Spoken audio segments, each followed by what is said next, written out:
Hi friends, இன்றைக்கி எந்த topic பார்க்க போகிறோன்னா யாப்பிலக்கணம். இது எந்த புக்குன்னு பார்த்தோம்னா 8th ஸ்டாண்டர்ட் தமிழ் புக்கு. வாங்க லெசனுக்குள்ளே போவோம்.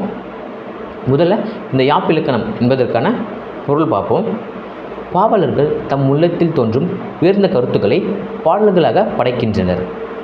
குறிப்பிட்ட வடிவத்தில் இலக்கணத்திற்கு உட்பட்டு எழுதப்படும் கவிதைகள் மரபு கவிதைகள் என்பர். இலக்கண கட்டுப்பாடுகளின்றி கருத்துக்கு மட்டும் முதன்மை கொடுத்து எழுதப்படும் கவிதைகளை புது கவிதைகள் என்பர்.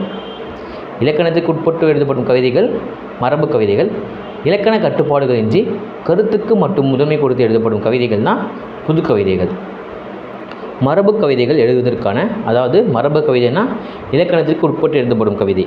மரபு கவிதைகள் எழுதுவதற்கான இலக்கணம் தான் யாப்பு இலக்கணம். மரபு கவிதைகள் இப்போ தான் பார்த்துருப்போம். இலக்கணத்திற்கு உட்பட்டு எழுதப்படும் கவிதைகள் தான் மரபு கவிதைகள். இந்த கவிதையை எழுதுவதற்கான இலக்கணம் தான் யாப்பு இலக்கணம். இந்த யாப்பு இலக்கணத்தை பார்த்திங்கன்னா 6 வகையாக பிரிக்கிறாங்க. யாப்பு இலக்கணத்தின்படி செயலுக்கு உரிய உறுப்புகள் மொத்தம் 6. அவை எழுத்து, அசை, சீர், தலை, அடி, தொடை.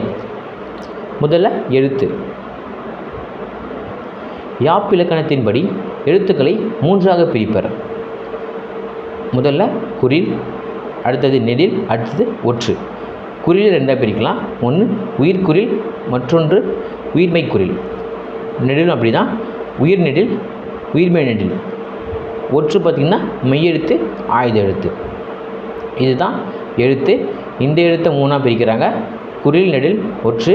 ஃபஸ்ட்டு குறில் 2ஆக பிரிக்கிறாங்க. உயிர்குறில், உயிர்மை குறில். அடுத்தது நெடில், உயிர் நெடில், உயிர்மை நெடில். அடுத்தது ஒற்று. ஒற்றுனா புள்ளி வைத்த எழுத்து, மெய்யெழுத்து, அப்புறம் ஆயுத எழுத்து. ஆயுத எழுத்தும் புள்ளி வைத்த எழுத்து தான். அடுத்தது அசை. எழுத்துக்கள் ஒன்றோ சிலவோ சேர்ந்து அமைவது தான் அசை. அசை என்பதற்கான பொருள் பாருங்கள். எழுத்துக்கள் ஒன்றோ சிலவோ சேர்ந்து அமைவது அசை. இந்த அசையை 2ஆக பிரிக்கலாம். ஒன்று நேரசை, மற்றொன்று நிறையசை. அசை 2 வகைப்படும். குறில் அல்லது நெடில் எழுத்து தனித்து வந்தாலும் ஒற்றுடன் சேர்ந்து வந்தாலும் அது நேரசையாகும். குறில் அல்லது நெடில் எழுத்து, குறில் 1 வந்தாலும் நெடில் 1 வந்தாலும் அது ஒன்று இருக்குது. அடுத்தது தனித்து வந்தாலும் ஒற்றுடன் சேர்ந்து வந்தாலும் அது நேரசையாகும்.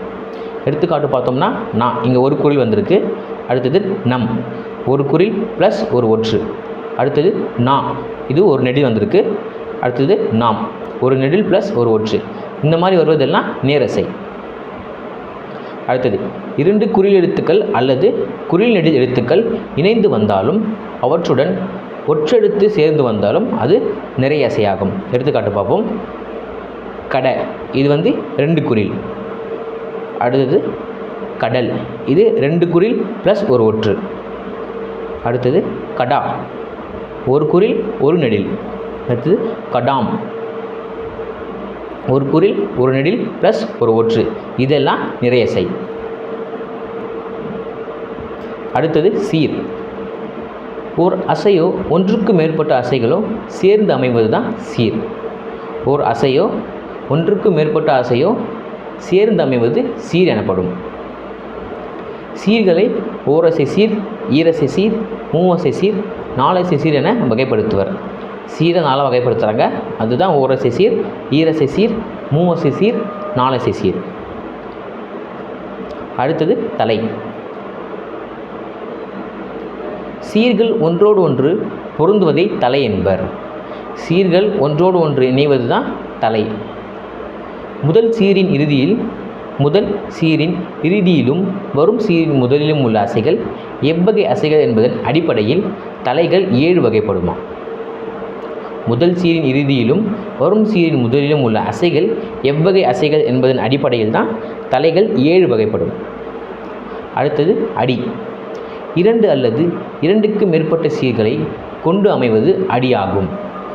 2 அல்லது 2க்கு மேற்பட்ட சீர்கள் கொண்டு அமைவது தான் அடி. அடி மொத்தம் 5 வகைப்படும். அடுத்தது தொடை. செய்யுளில் ஓசை இன்பமும் பொருள் இன்பமும் தோன்றும் வகையில் சீர்களுக்கு இடையிலோ அடிகளுக்கு இடையிலோ அமையும் ஒற்றுமையே தொடையாகும். செய்யுளில் ஓசை இன்பமும் பொருள் இன்பமும் தோன்றும் வகையில் சீர்களுக்கு இடையிலோ அல்லது அடிகளுக்கு இடையிலோ அமையும் ஒற்றுமையே தொடையாகும். தொடை மொத்தம் 8 வகைப்படும். முதன்மையான தொடைகள் வருமாறு. தொடை மொத்தம் 8 வகைப்படும். முதல்ல பாருங்கள், முதல் எழுத்து ஒன்றி வருவது, ஒன்றி தொடுப்பது மோனை. ஒரு எழுத்தில் முதல் எழுத்துக்கு ரெண்டும் ஒரே மாதிரி வரும், அதுதான் மோனை. அடுத்தது இரண்டாம் எழுத்து ஒன்றி வர தொடுப்பது எதுகை. ஒரு செய்யுள்ள இரண்டாம் எழுத்து ஒரே மாதிரி வந்துச்சுன்னா அது எதுகை. இறுதி எழுத்து அல்லது இறுதி ஓசை ஒன்றி வர தொடுப்பது இயைபு. ஒரு பாடலோட கடைசி எழுத்து ஒன்றாக வந்ததுன்னா அது இயைபு. ஒரு பாடலின் இறுதிச்சீர் அல்லது அடியின் இறுதி பகுதி அடுத்த பாடலின் முதல் சீர் அல்லது அடியின் முதலில் வருமாறு பாடப்படுவது தான் அந்தாதி தொடை எனப்படும். அந்தம்னா முடிவு, ஆதினா முதல், அதான் அந்தாதி. ஒரு பாடலின் இறுதிச்சீர் அல்லது அடியின் இறுதி பகுதி அடுத்த பாடலின் முதல் சீர் அல்லது அடியின் முதலில் வருமாறு பாடப்படுவது அந்தாதி தொடை. அடுத்தது பா வகைகள். பா மொத்தம் 4 வகைப்படும். அவை வெண்பா, ஆசிரியப்பா, கலிப்பா, வஞ்சிப்பா. முதல்ல வெண்பா. வெண்பாவிற்கான ஓசை பார்த்திங்கன்னா செப்பல் ஓசை. வெண்பா செப்பல் ஓசை உடையது. அறநூல்கள் பலவும் வெண்பாவால் அமைந்தவை. அறநூல்கள் பலவும் பார்த்திங்கன்னா வெண்பாவால் அமைந்தவை. அறநூல்கள்லாம் என்னென்னு சொல்லலாம்னா இந்த நாலடியார், திருக்குறள் இதெல்லாம் பார்த்திங்கன்னா அறநூல். இது எல்லாமே வெண்பா மற்றும் செப்பல் ஓசையால் ஆனது. அடுத்தது ஆசிரியப்பா. ஆசிரியப்பாவின் ஓசை பார்த்திங்கன்னா அகவல் ஓசை. ஆசிரியப்பா அகவல் ஓசை உடையது. சங்க இலக்கியங்கள் பலவும் ஆசிரியப்பாவால் அமைந்தவை. இங்கே இந்த வெண்பா பார்த்திங்கன்னா ஏற்றுவதற்கு கொஞ்சம் கடினமாக இருக்கும். ஆசிரியப்பா பார்த்திங்கன்னா கொஞ்சம் எளிமையாக இருக்கும். ஆசிரியப்பா அகவல் ஓசை இது எதில் வரும் பார்த்திங்கன்னா சங்க இலக்கியங்கள் பலவும் ஆசிரியப்பாவால் அமைந்தவை.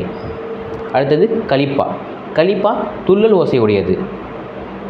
கலித்தொகை கலிப்பாவால் ஆனது. கலித்தொகை முழுவதும் கலிப்பாவால் ஆனது. அடுத்தது வஞ்சிப்பா. வஞ்சிப்பாங்கிறது தூங்கல் ஓசை.